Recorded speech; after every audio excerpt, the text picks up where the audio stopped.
Bagheera of information. He shed so much blood that Muslims and Christians believed he was the Antichrist. He was with so many women that today it is thought 24 million people descend from him. From the moment he was born, the world was never the same again. He is the greatest ruler history has ever seen.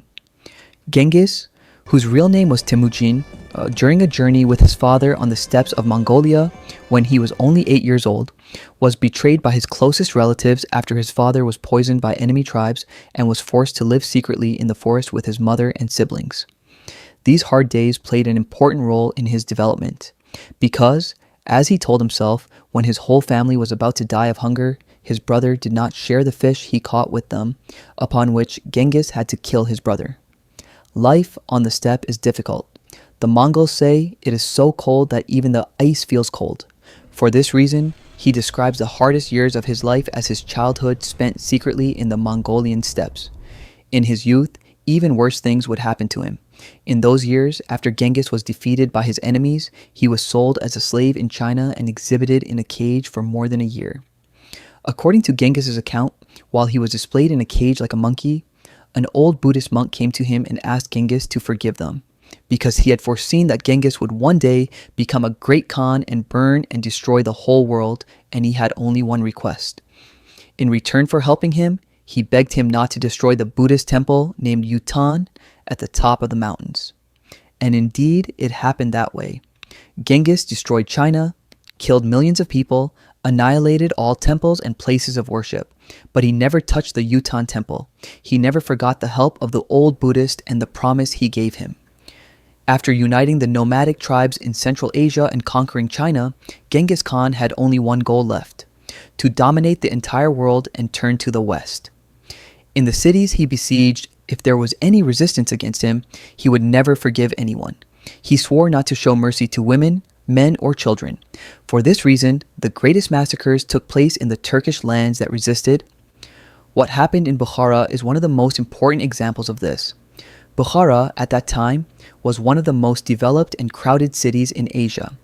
Now, this important city was the target of Genghis Khan. The Turks in the city, having heard what Genghis had done in other conquests, believed that he was the Antichrist and knew that if they resisted, he would not leave a single stone upon another. The notables of Bukhara, for the safety of the city and its people, sent a delegation to Genghis Khan, asking him not to destroy the mosques, not to burn the books, and not to slaughter the people. In return, they would surrender. Genghis Khan accepted, and the 12 gates of the city were opened to the Mongol army. After entering, however, Genghis spoke the words that would be written in bloody letters into history. Do not destroy the mosques, burn them. Do not slaughter the people, bury them alive. Do not burn the books, throw them into the stream. No one can say that I did not keep my word. As I said, I did not slaughter anyone. I did not burn the books. I did not destroy the mosques. He said, at that time, in Bukhara, which was known to have a population of more than 1 million, after the occupation, not a single chicken, not a single child survived. All were buried alive. But this was not even his true desire. Genghis wanted more than conquering the entire world. He wanted eternity. He wanted immortality. For this reason, he valued soothsayers and shamans greatly and always kept one with him. On one occasion, he asked an old Buddhist monk the secret of immortality. The old man told Genghis Khan, the more women you sleep with, the longer your life will be. For this reason, in every city he conquered, he took dozens of women into his bed and married many of them. In fact, he was with so many women that today it is estimated he has more than 20 million descendants around the world. In our old world, the person whose bloodline continues the most is Genghis Khan himself. As the Mongols advanced westward, pouring streams of blood, fear also grew in the Muslim and Christian world, so much so that Muslims, when describing the Mongols, referred to them as ruthless Gog and Magog, with big heads, short stature, broad bodies, and small eyes, while Christians said that the Antichrist had come out and would invade Europe.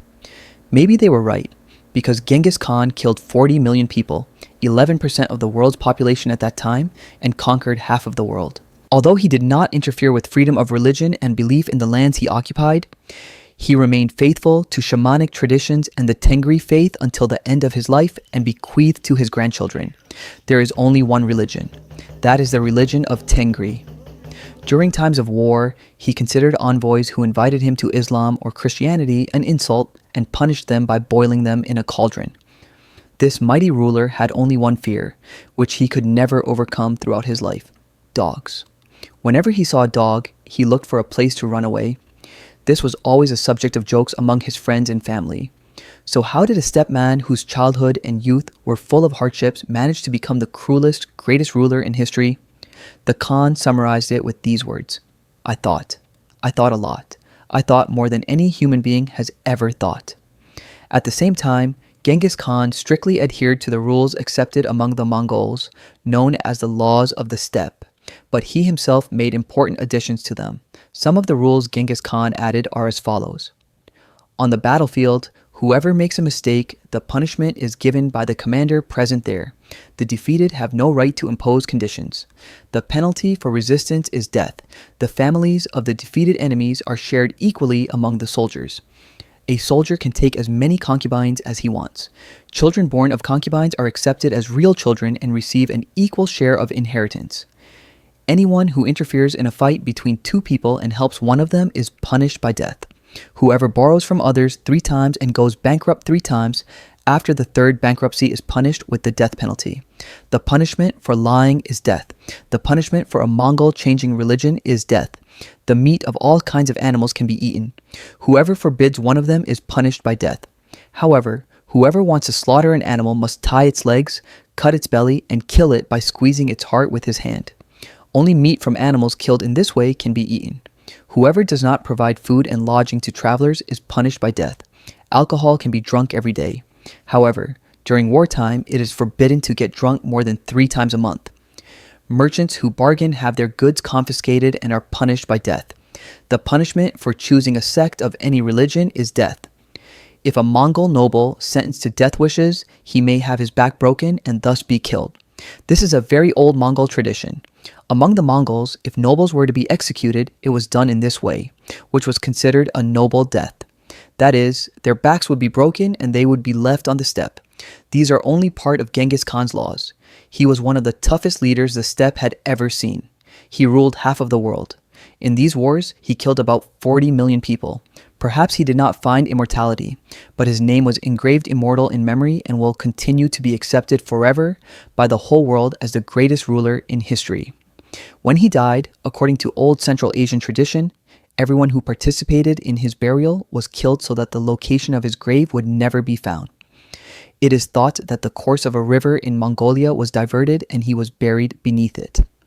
After his death, his children and grandchildren expanded the borders of the empire even further.